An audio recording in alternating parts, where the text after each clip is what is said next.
Okay, folks, something I should have showed you last night when I was showing you how to crop YouTube videos, and you're like, okay, Carla, that's great, but why would I do that? So one thing is you could create sort of a self-paced book study. So for instance, I found George Orwell's Animal Farm as what do I have it here? It's an audiobook. It has the entire book. So what I will do is simply find the link. So I'm going to copy that. And I go into my Google Slides. So I've already started this a little bit. And if I go insert video, so for chapter 1, so I will show you. So I would paste my link, find my video, and then I'm going to insert that there and make a little more room. Okay, then I will hit format on this because what I want to do is let's say it's chapter 1. So I started at 0 seconds and then I hit end. I don't really know when chapter 1 ends, but let's say it ends at 15 minutes in. So I put 15 minutes. And I want this to automatically start playing as soon as the kids go on the slide. So autoplay when presenting. Perfect. Okay. So then you'll see over here, so I have sort of my directions or my steps for chapter 1. So I want them to listen to it. Then I have 2 discussion questions, and I put a link to Flipgrid so that the kids automatically are directed to Flipgrid so what they can have a video response, an audio response, they can write something, or they can literally handwrite their answers and then take a screenshot and put it on Flipgrid. Okay, so then they move on to chapter 2. So obviously it's still the same book. So insert video. So same one.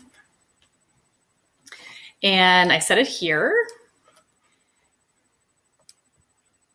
And in our imaginary world here, we're going to have it start at 15 minutes because that's what we're saying chapter 1 ended off at. So 15 minutes, we say it ends at 30. Okay. And again, I want to autoplay that when presenting. Okay. And then I have my instructions for chapter 2. I want them to listen to chapter 2, and then they're going to complete an exit slip. And I've already linked that there. So it's going to go exactly where I need them to go.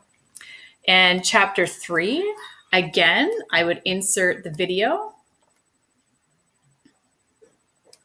Okay, and I haven't put what my sort of follow-up questions or thinking questions are going to be for chapter 3, but I want this. So chapter 2 ended off at half an hour. So I will start chapter 3 at half an hour and end it at 45 minutes. Okay. So the idea behind this is if I go to view present, go back to slide 1. So it's automatically going to roll into presenting.